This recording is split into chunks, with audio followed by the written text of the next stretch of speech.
विलायत न्यूज़ में आपका स्वागत है। देश विदेश, मिडिल ईस्ट और इस्लामी देशों की अहम खबरों के लिए आप देख रहे हैं हमारा खास प्रोग्राम वर्ल्ड बुलेटिन की शुरुआत में बात करेंगे ईरान और ब्रिटेन के बिगड़ते रिश्तों की। ईरान और ब्रिटेन के रिश्तों में तनाव, तेहरान से राजदूत को वापस बुलाया। ईरान ने ब्रिटेन के लिए जासूसी के आरोप में अपने एक वरिष्ठ राजनयिक को फांसी पर लटका दिया है, जिसके बाद से ही दोनों देशों के रिश्तों में एक बार फिर तनाव बढ़ गया है। ईरान विदेश मंत्रालय के पूर्व कर्मचारी अली रजा अकबरी ब्रिटिश खुफिया एजेंसी के लिए जासूसी कर रहे थे। उन्हें कानूनी प्रक्रिया के बाद मौत की सजा सुनाई गई। ईरान ने आरोप लगाया है कि अकबरी ने ब्रिटेन की खुफिया एजेंसी MI6 के लिए काम करते हुए देश की बेहद संवेदनशील जानकारियां साझा की।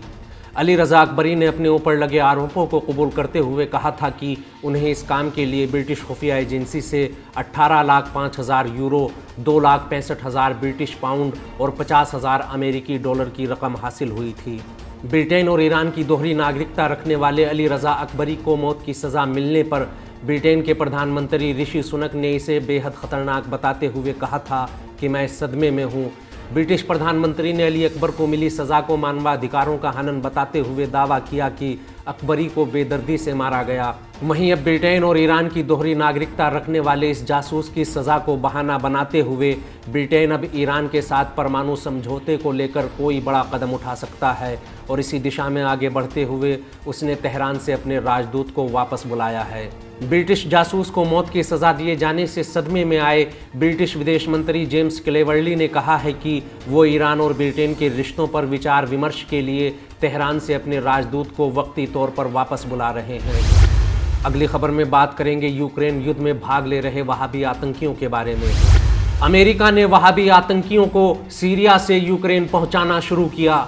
सीरिया में वहाबी आतंकियों को ट्रेनिंग और सैन्य समर्थन देने वाले अमेरिका ने अब इन आतंकियों को रूस के खिलाफ यूक्रेन युद्ध में उतारना शुरू कर दिया है। सीरिया में आतंक मचाने वाले नुसरा फ्रंट ने भी इन खबरों की पुष्टि करते हुए कहा कि उत्तरी सीरिया में तैनात वहाबी आतंकी संगठन के आतंकियों को इदलिब से यूक्रेन भेजा गया है ताकि वो रूस के खिलाफ युद्ध में हिस्सा ले सकें। नुसरा फ्रंट ने एक बयान में कहा कि जमात अल्बानिया नामक आतंकी गुट के सदस्य इदलिब से यूक्रेन के लिए निकल चुके हैं। हालांकि ये बात अभी तक साफ नहीं हो सकी है कि इदलिब छोड़कर गए इन आतंकियों की फिर से सीरिया वापसी होगी या नहीं। अल-कुद्स अल-अरबी समेत मिडिल ईस्ट के कई मीडिया समूह ने खबर देते हुए कहा कि वहाबी आतंकी सरगना अबू कतादा अल्बानी के गुट से अलग होकर वहाबी आतंकियों की एक बड़ी टुकड़ी इदलिब से यूक्रेन के लिए निकल चुकी है ताकि वो रूस के खिलाफ जंग में यूक्रेन सेना का साथ दे सके। गौरतलब है कि जमात अल्बानिया दक्षिणी सर्बिया, अल्बानिया, कोसोवो, मैसेडोनिया और पेरसोवो घाटी के आतंकवादियों का संगठन है। इस गुट की स्थापना 2012 में हुई थी, जिसकी जिम्मेदारी मैसेडोनिया मूल के वहाबी आतंकी अब्दुल जशारी को सौंपी गई थी। सीरिया में ISIS के बाद सबसे क्रूर आतंकी संगठन समझे जाने वाले नुसरा फ्रंट ने इस घटना पर कड़ा रुख अपनाया है।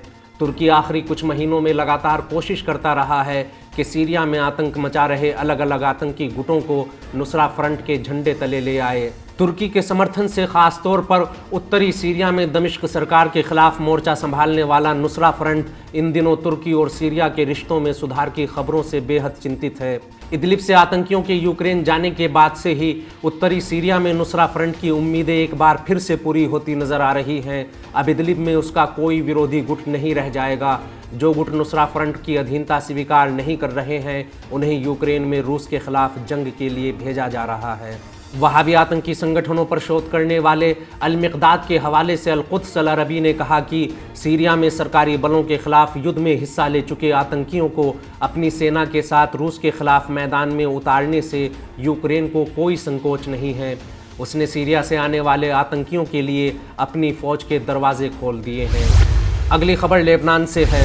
हसन नसरुल्लाह से मिले अमीर अब्दुल्लाहियान, लेबनान को संकट में अकेला नहीं छोड़ेगा ईरान।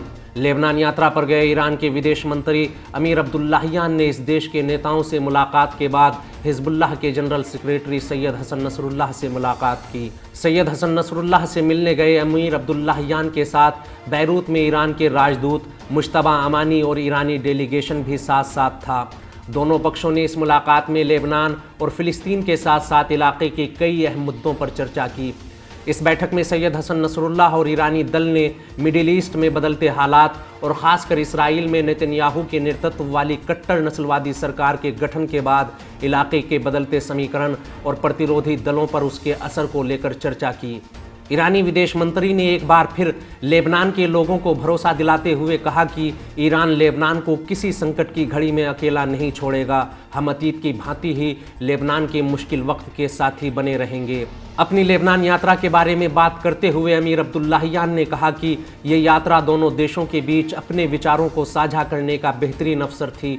लेबनान के विदेश मंत्री, प्रधानमंत्री, पार्लियामेंट स्पीकर और हिजबुल्लाह लेबनान के महासचिव के साथ अपनी मुलाकात को अच्छा बताते हुए अमीर अब्दुल्लाहियान ने कहा कि फ़िलिस्तीन मुक्ति आंदोलन के अग्रणी दल जिहाद इस्लामी के महासचिव ज़ियाद नुखाला के साथ बैठक में हमने फ़िलिस्तीन और इसराइल में मची उथल पुथल पर चर्चा की। लेबनान में राष्ट्रपति चयन को लेकर जारी गतिरोध पर उन्होंने कहा कि हमारा मानना है कि लेबनान बिना किसी बाहरी हस्तक्षेप के राष्ट्रपति चयन करने की सलाहियत रखता है। बाहरी देशों को लेबनान के आंतरिक मामलों में दखल नहीं देना चाहिए। हम जानते हैं कि लेबनान ऊर्जा संकट का सामना कर रहा है और हम आर्थिक, व्यापारिक और ऊर्जा क्षेत्र में लेबनान का सहयोग करने के लिए तैयार हैं। अगली खबर में बात करेंगे इराकी पीएम के बड़े बयान के बारे में। इराक से निकल जाए विदेशी सेना, हमें अंतर्राष्ट्रीय गठबंधन फौजों की ज़रूरत नहीं। जर्मनी यात्रा पर गए इराक के प्रधानमंत्री मोहम्मद शिया सुदानी ने इराक से विदेशी सेनाओं की वापसी पर बल देते हुए कहा कि इराक को अमेरिका के नेतृत्व वाले अंतर्राष्ट्रीय गठबंधन की सेनाओं की कोई ज़रूरत नहीं। प्रेस कॉन्फ्रेंस कर रहे इराकी प्रधानमंत्री ने कहा कि ये यात्रा दोनों देशों के बीच रणनीतिक संबंधों को मजबूती देगी।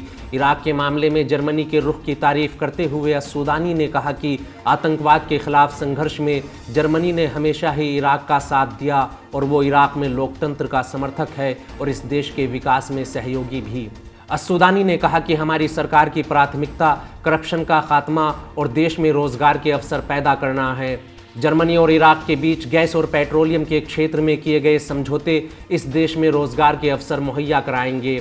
इराकी प्रधानमंत्री ने कहा कि जर्मनी की प्रमुख कंपनी सीमेंस एजी के साथ इराक का तजुर्बा बेहद अच्छा रहा। हम जर्मनी की दूसरी कंपनियों के साथ भी सहयोग बढ़ाने के लिए तैयार हैं। जबकि जर्मनी ने भी इराक के साथ कारोबार को बढ़ाने को लेकर गंभीरता दिखाई है। अस्सुदानी ने कहा कि इराकी सरकार कारोबारी माहौल में सुधार और देश में निवेशकों को आकर्षित करने की राह में मौजूद कानूनी अड़चनों को दूर करने में लगी हुई है।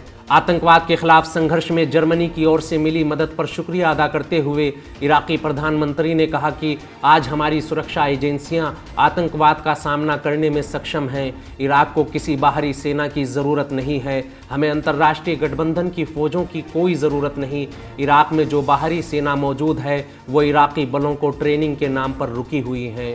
विदेशी सेनाओं को इराक से जल्दी ही रुखसत करने का इशारा देते हुए अस्सुदानी ने कहा कि इराक सरकार समय समय पर इस बात का जायज़ा लेती रहती है कि हमारी सेना को इन विदेशी सैन्य सलाहकारों की ज़रूरत है भी या नहीं। वहीं इराक और जर्मनी के बीच बढ़ते कारोबारी रिश्तों पर अमेरिका ने नाराज़गी जाहिर की है। बगदाद में जर्मन राजदूत ने कहा कि सीमेंस एजी और इराक के बीच समझौते से अमेरिका बिल्कुल भी खुश नहीं है। हमारा आज का बुलेटिन यहीं ख़त्म होता है। देश विदेश, मिडिल ईस्ट और इस्लामी देशों की अहम खबरें जानने के लिए विलायत न्यूज़ से जुड़े रहिए।